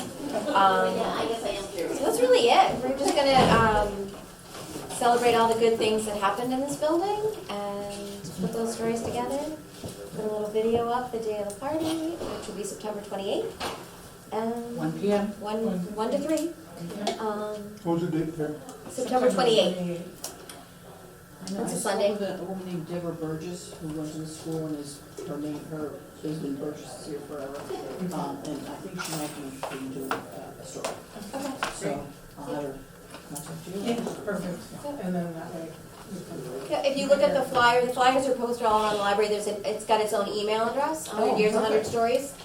So if they want to email us or contact us that way, call us, phone, I don't know. Come in, we can get them on the schedule for Nicholas, and we'll get those all on film. Cool. Yeah, we're in good shape. So it's going to be on film that we're doing this? Yes. Yep. Easier. People have the option to opt for just a voice recording if they don't want to be filmed, but the studio is set up for both. And should we get written stories? Yes. Susan has a theater background, and she has offered to read them for a sound recording. Yep. So I feel like we're in good shape. We just got to get those 100 people, well, 80 more people. We get 20. We're in good Not shape. even trying. No, we didn't even try. Cool. Okay. Going a little bit backward, the facility's $150,000 capital request. I did go to the capital outlay meeting with Todd and Tina and Iria, and we did give out, which I think I've given to most of you. Tina came up with a timeline of what we've done so far for the grant. We didn't want to give this to everybody, but basically it shows we were doing our work. We did everything we could. So they did approve that, both capital outlay and, yes? For the minutes, can you go through the steps, and do you have a copy for Elizabeth? Yes. Yes, and Please. the steps for The timeline. Oh, sure. So, Because thank you, Tina. we didn't get to cover it You still want to in be the on the meeting. phone? Are you there? I am here. Okay. Thank you. We have it in digital content. So, okay, so the Mass Municipal Grant was announced in February of 2023. We, as in Iria and I believe Marlene, attended the Ample Fund training as required. We filed the letter of intent in April as required. We went to more training in May as required. And then in May of, this is all 2023, the $150,000 was approved at special town meeting for the library feasibility study. We as the trustees approved the library strategic plan in September, and we requested an RFQ for a library feasibility study in October of '23. It took until April of 2024 to post that RFQ for feasibility study. It's a 5-month gap. 6. 6. Yeah. In the meantime, May of 2024 was when the grant application was due, which would have included the conditions assessment, which came out of the library feasibility study, so we could not apply.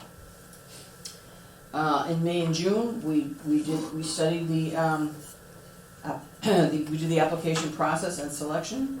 In July through August, we contracted with Johnson & Roberts, which is the gentleman that was here, for the feasibility study. We again had, although we were part of the decision to choose them, we did not do anything with the contract. That is a town thing. Then we've been working since, I believe, September. We have the library building program was defined in November, and the library conditions assessment was also done in November and published. And that was the one with the mechanicals, electrical, and structural issues with the building. If anybody needs copies, I have them. Yes, they're on the town website as well. Are they on the town website? The library. And the library Feasibility website. They're on the Okay. town website. And the town website, right. They are very revealing. Yes, they're very revealing as to the issues here that we are discussing. And now in December, we did request $150,000 for design and OPM from capital outlay to continue this project. So at May town meeting, that is when we will hopefully get the green light for the $150,000 to continue this. And as we said, I think it's just as important to continue with the engagement with the town as anything else. Mhm. So, Yeah. that's where we are with that. Do we have any questions or comments? Yeah.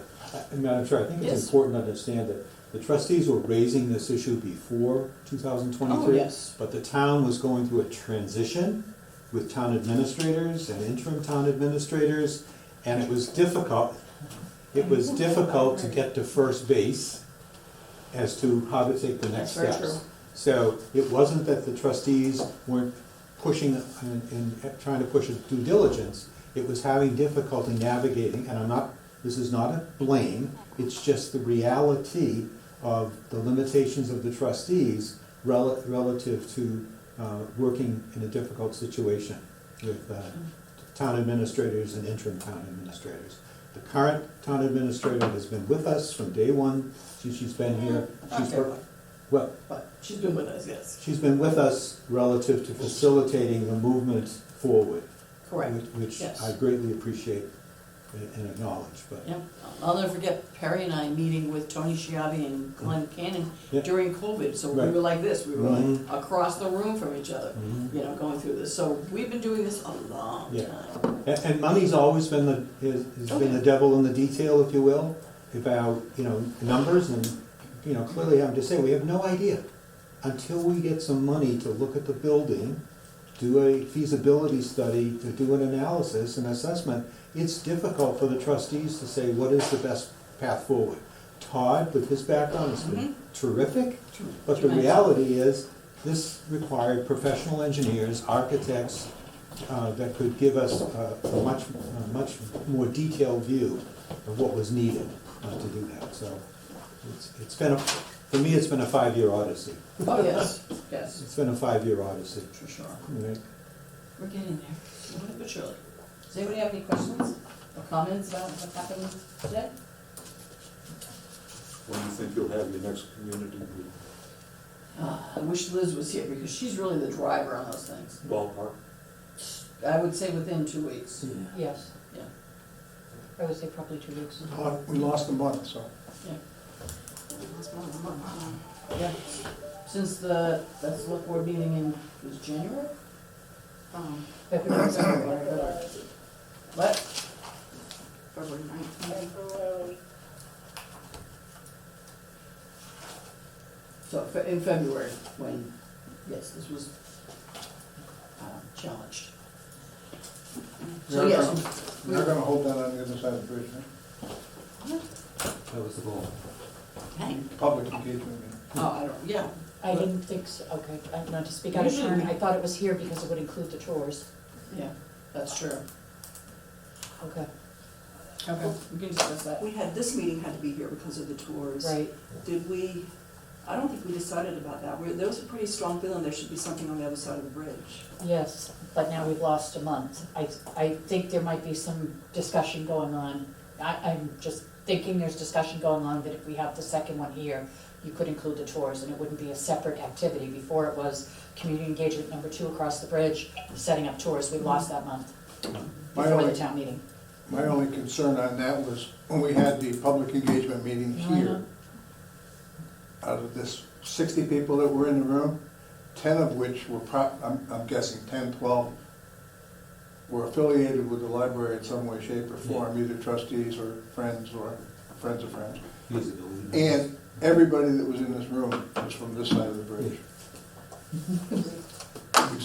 Except Nicholas. Well, I wasn't in the room that day. I'm wondering, the tours, I think, are important and impactful, but perhaps we can invite our friends at Bourne TV to do a tour. I know they filmed this one, but there are specific architectural things that we want to focus in on, and if we did that, it was available on the Bourne TV YouTube channel, everyone gets access to it, and we can meet across the bridge. Good suggestion. Yeah, we'd actually talked about that before. I can't volunteer them, but we can ask them. Nicely, on a snack. Have you done your show about them? No, everything came to us reaching out. Yes, Linda. Is it possible to let people who want to have tours, I'm not going to say this correctly, have tours or a listed date for tours if anybody wants I learned so much that tour that we just did. My takeaway was knock down the building before it falls down with people inside of it. And I don't think people, until they walk around and see it, can honestly realize how the serious state the building is in. Right. People, I don't know how many people are actually going to just tune into a video that the community station offers. It's on YouTube. Like, or on YouTube. We'd have to really advertise that. But would it be possible to also offer tours on another date if Todd would be willing that? I do also agree it's important to have the next meeting on the other side of the bridge. We do need to engage the other side of the town. Right. We, just so you know, we had planned to invite each of the villages separately for a tour, and also have groups like, say, BNN or the Women's Club or whomever come for a tour. But we lost time, so now we have to somewhat punt. So yes, I think in-person tours we can still announce and have them. It may not be, well, I can make myself I was available. gonna say, we can still have them before town meeting, not before April 8th, but we could have them before town meeting. I think before town meeting is going to make a huge Yeah. difference Yeah. on how the vote goes. Right, I agree. Seeing is believing. I'd be happy to help with tours Great. after April 12th. Okay, all right. I'm going to need my flashlight. We're gonna get your laser pointer. Whatever it is you're handing out there, Todd. You have copies of Oh, reports. All right. Director's report. Speedy, because we just did it Yeah. two weeks ago. Basically, the budget is 5% since the last time we reported it, because we were in the middle of the month. We were supposed to have MMS training today, however, due to the power outage, I still don't have accounting access until tomorrow. So it's 67%, we're in good shape. I attended the Finance Committee presentation for FY26. Then one or two questions. Basically highlighting that ebook circulation is higher than print book circulation right now, and that eventually you're gonna see this happen Right. with the funding. And I'm glad that the Finance Committee suggested breaking out what we pay for ebooks and the audio and streaming service as a separate line item. Good. Other than that, it's all in the reports that I sent incredibly late, but nothing outstanding in the last 3 weeks. Okay. I should go back, we didn't accept the minutes of February 20th. So can we have a vote to do that? I will accept that. Second. All in favor? I second. Okay. Doesn't matter. Either one. I defer. All right, all in favor? Aye. Okay. All right, do you think we need to vote on continuing support for the library feasibility study / capital request? No. You don't think we need to? I think we could do it, take it up at our next meeting in April, it's still before town meeting. Yes. So, Okay. and what I just want to clarify, what happens at town meeting is the select board weigh in, capital weigh in, but it would be nice for us to support it, Yes, for sure. but wait for the language to make sure we got it right, Okay. okay? Which All I think is right. just. So we have at least another week Yeah, before that. yeah. But yes, what we can do also is hand out flyers or whatever at the meeting. You better check with the town administrator. The town moderator.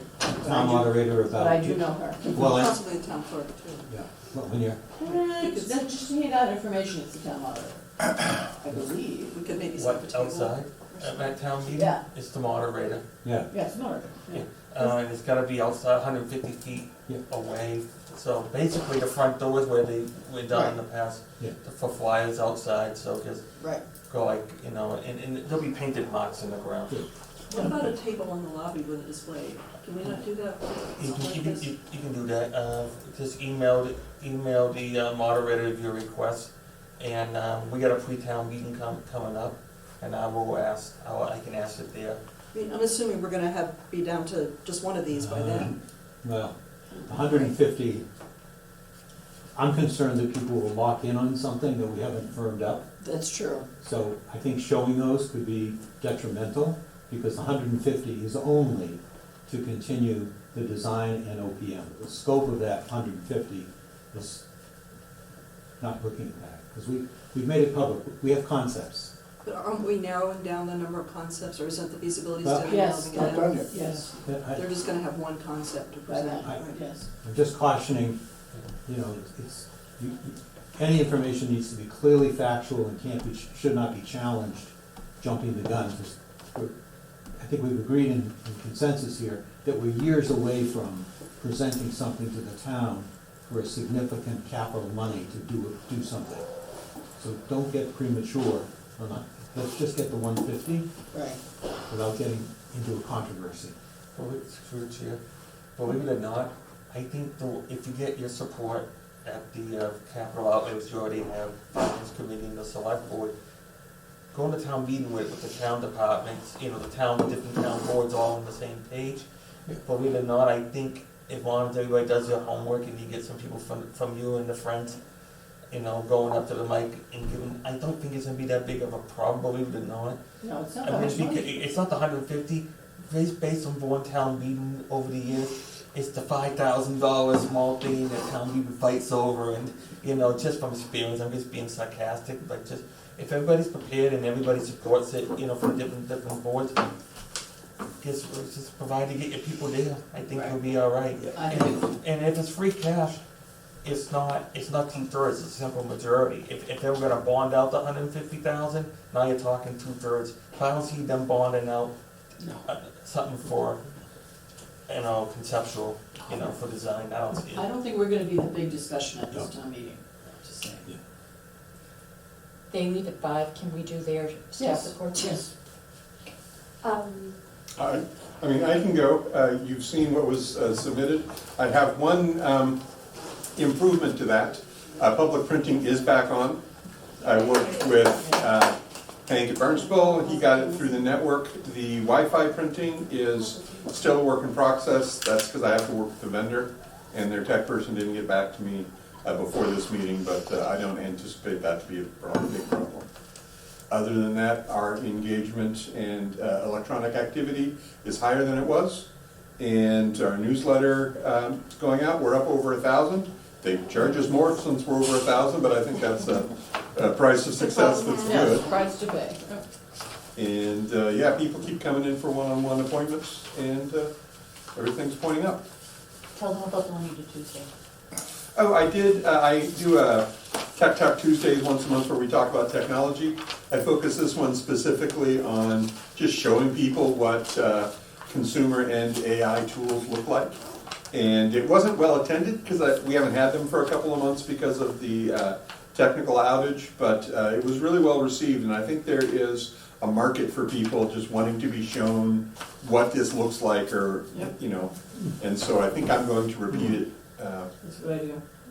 Maybe on a Cool. Saturday or something. Yeah, if you could repeat it at a different time. Yeah. I was gonna say, when the teacher could get there. There you go, so you answered that question. Certainly, I can do it on a Saturday. Or an evening, Or a Wednesday evening or a Saturday, those are both options. Okay. So, yes. Yes. It's kind of a repeat of what I've already sent to you, but I'm super excited to say that the YMCA of Cape Cod had approached me and asked if we would work with them in Project Bread this summer on their Summer Eats program. So it sort of replaces the free public school lunches. They will bring us, they prepare and portion everything, deliver it to us in coolers. We're kind of attaching it to a couple of our programs each week. And any child under the age of 18 can come and have a lunch here with us. One of the big stipulations is they eat it here with us, so we know that the kids are actually getting the food. But we're definitely going to be doing it here on Mondays. We're going to do it here on Fridays, and it'll tucks it with our story walks as well on Fridays. Maybe adding Wednesdays. But I'm super excited that we can partner with them and offer that to the community and have free lunch for the kids. That's great. On our nice picnic tables. On our picnic tables. Thank you, Terry. Excellent, thank you. Ann, anything with the Friends? It's not this I need. Yes. Thank you. Again, book sale, May 3rd, drop off, May 17th. One of the ideas we're going to be discussing on Monday is We always have so many children's books left over. It just, and we charge a quarter for them or something like that. We're going to suggest and discuss Monday, giving away free books to any child that comes. Yeah. And any teacher that comes, maybe get 10 books, or in the afternoon, 20 books, whatever. And we'll advertise that ahead. Hopefully the kids will come to get their 3 books, and mom and dad will buy 2 each. Yes? Well, I need the dates better, because I I'm think sorry. you got them backwards. I said May 3rd is the drop-off Drop-off. date, Okay. and it's 10 to 12. And May 17th. And May is 17th the sale. is the sale from 10 to 2. Yeah, Liz Carpenito was thrilled with the books that I gave her from the Christmas sale. They have a space that's there, so whatever doesn't sell, give them to them, because Who were they? they were out of Well, books. Bourne I Bourne dropped them Elementary. off for her Yeah. maybe a week before Christmas. They were all out Yeah. by Christmas. The kids Wow. were taking the books from their book nook. Okay. And, Bourne is the pre-K to Bourne. 2 school, so those children's books go Yeah. quickly. All right, so that's They good. loved it, Yeah. so don't worry, I'm sure that Well, they we've will always go. just donated them with the rest into Boston. Yeah. And in the afternoon, you know, some teachers would come by and would say, Yeah. please take as many as you need. But if we get more of an effort of trying to tell her to have her teachers stop by, pick up books and things like that. So I'll talk to you more before it. But we wanted, the kids' books, we're not making a lot of money, and if we can get the recycling of books, which is the purpose of this whole yard sale, to get books out of your hands, into my hand, and out of, not in the landfill, to save you money, and save me money. I mean, it's a community service, and it raises money for the library. So this is even more of a community service by giving kids free books. So that's what we're hoping to do. We haven't voted on it or whatever we have to do Monday, but that's what we're hoping to do. It's membership renewal time for the Friends, so the letter has gone out to remind people it's time to renew your membership. We've also talked about having a silent auction of some kind, starting on the day of the summer kickoff, June 26th, and ending on July 10th. We're talking about maybe getting a couple of baskets filled with a bunch of stuff, and, you know, like a beach chair, and some beach reeds, and maybe throw in some suntan or something like that, and have it either a silent auction or something as a small fundraiser in the summer. Because we have a lot of outsiders that come in, and I can see if they want to donate anything.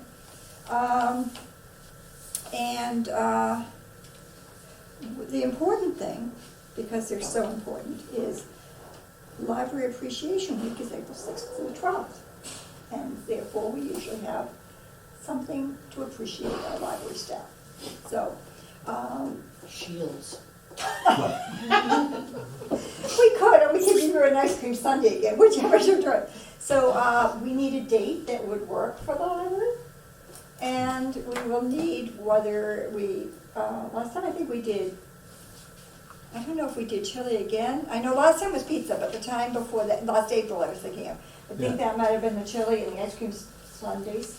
Okay, we can coordinate with Colleen, because she's the keeper of the schedule of who's on vacation and Yeah. staff, and I will call. I was going to ask Perry one last time, maybe. One last Terry please. Clark's You do such a good job. Are you still a trustee on April 6th? I am, Okay. not till town election. Yeah. Yeah, I was gonna bring it up, that I think we should, again, it's Library Appreciation Week, I'm more than willing to do chili, but again, it depends on Yep. who's available. And Eileen, Mattingly makes the greatest Oh, yeah. cornbread stuff Yes. that goes with his chili. Right.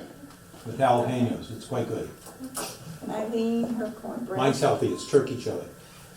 Fabulous. You made me stop like eating chili. I never would eat it before because I always thought of it as too spicy and things. And then I started eating it, and now I have it made at home. Yeah. Anyways, the other thing is, do you know who might come on Monday to see us? Me? You or me, kid. Jerry, are you the staff member that's coming? Yeah. Tina's away, so I Colleen won't has be not there. been able to do it. She's on. What's the date? Okay, Jerry will be on staff. I don't know, what's Okay. the date on Monday? 23rd, 4th. 24th? Same as it You was got when a they lot came of back from repeating to do France. from today's meeting. Yeah, yeah. Okay, Can you do that? Yeah. Hey, who, Todd. Todd? Todd? So I have some sort of commitment because I I don't wanna be responsible for repeating an hour and a half of No. report. But I'll be happy to supplement and remind you. 1 PM is? 1 PM. And And could I ask, because something got brought up today at the meeting, this money that was raised the last time there was a building, who is in control of that money? And, you know, Okay, we know this- it's not the town, we know it's not the trustees, and I'm not even sure if it's really the Friends, but there's a, yes, It there, is the Friends. there are two groups So- of money in the bank. okay, There's a special building fund that's what, $200,000 or $300,000? We need to get the total. I have no idea, it's not official.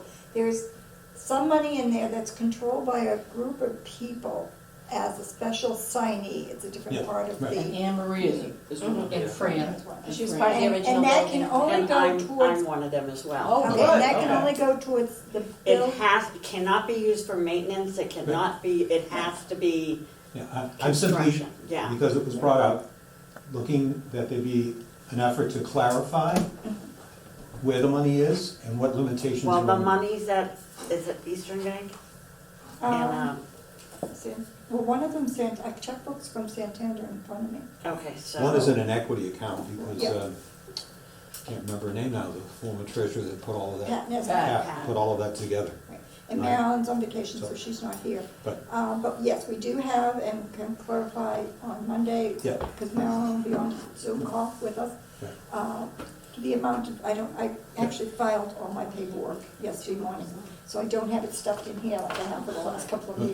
meetings. And so, we do have two different funds. We have a significant amount of money. It's not for today's discussion, but simply you all discuss it. I just think people are raising questions and it's better that people who are in charge of it define it, Okay. define it. Okay, so our next meeting is April 24th. In the meantime, we're gonna look into another feasibility study meeting, an engagement meeting, and tours. All right, so we're busy. Motion to. I was just thinking we should have a Friends of the Library tour, just, Oh, that's a good idea. you We can know, do it just on specifically. Monday. Monday at 1. Yeah. Do it Monday, well, Yeah. Wednesday. I I think can we give you a just, condensed version. you know, we don't get enough people at that meeting, and most of the people that'll be at that meeting were here anyway. Okay. But I'm talking about the general membership who are members but don't necessarily active members. Well, that's a great Can we idea. get them here by Monday if I send it out on Friday? Or should No, we schedule it for April and tell them when As long as it's it's before the town meeting, I think. Okay. Okay, we will set that up. Forward kind That's something that when the select board discusses this article, you'll want, you'll be there and Todd will be there. I'll be there and. I will be away, but I'll go on Zoom if that's an Okay, option. yeah, we'll be there for everybody. So that would be posted. Yep, okay. No, it's not a posted meeting, because it's not. As long as it's 3 or less, we don't have to post a meeting. If it's in, if I can go on Zoom, no. Well, Oh, if you want to say anything? I mean, I'm. All right, I'll get to that. Okay. Just make them out, it's fine. I got this. It'll take me minutes. All right, do I have a motion to adjourn? so moved. All in favor? Thank you very much. Peter, can you give me? Okay.